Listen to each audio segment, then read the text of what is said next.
My mom would be at all my sporting events. Let's say I was playing football, okay? My mother would be on the sidelines, and if the play on the field started going one way, my mother would run along like, Mark, get him, get him. I'd be like, oh my gosh.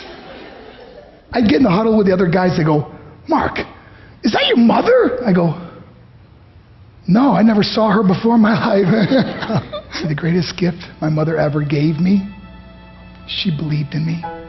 I have overdosed on drugs on 3 occasions where I should have been dead. But I believe I was kept here for a reason. You show me your friends, I will show you your future. How do I know this? I hung out with losers, and I became the biggest loser of them all because I gave up everything I dreamt about as a little boy because of who I chose to surround myself with. My friends would drive me home at 2, 3, 4 in the morning.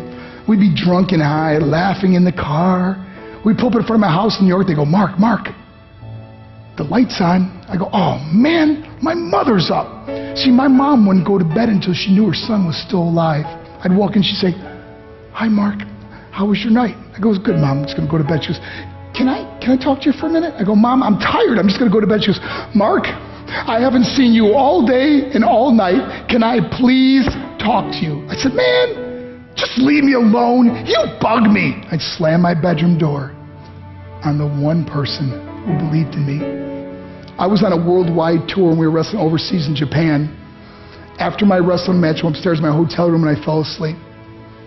There was a knock at my door at 3 o'clock in the morning. I got out of bed and I looked through the safety window and I could see it was a Japanese promoter. So I opened the door and he said, Mark, you need to call home. There's been an emergency. I went and got on the hotel room phone. I called back to the United States and said, hey, what's going on? They said, Mark, I don't know how to tell you this. I said, just tell me what happened. All of a sudden they started crying. They go, Mark, I can't tell you. I said, just say it.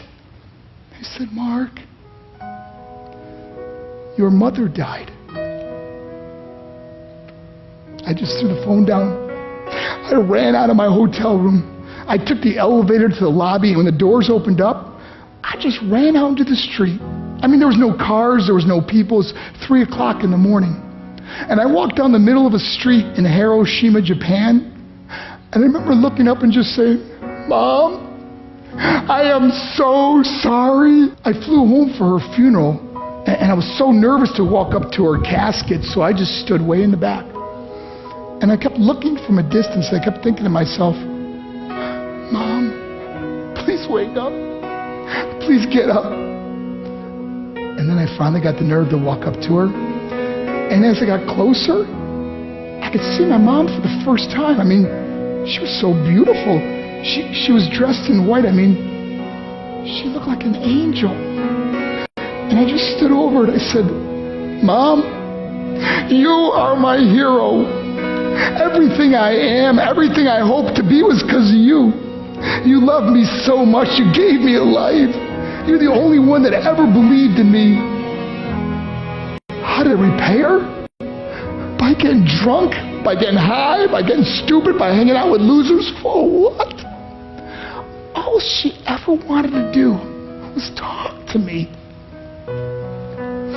I wish I could talk to you now, Mom. I wish you could see what I'm doing. Why couldn't I have been a better son? We are defined by our choices. But if you surround yourself with people involved in drugs and alcohol and pills, it's a dead end.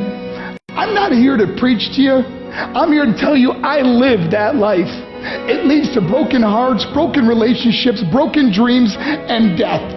For what? To get high? If you have a mother or a father, when you go home, tell them how much you love them. See, my whole life was about being rich and famous. I had to be a millionaire. I had to win the race. I had to win the race at the expense of my marriage, my family, my friends. For what?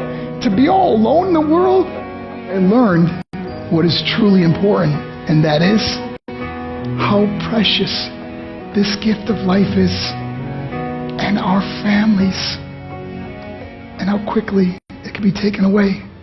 See, I no longer live in time. I live in moments. See, it's not what's in your pocket that matters. It's what's in your heart that truly matters. Love Love is just a word until somebody comes along and gives it meaning. You're the meaning.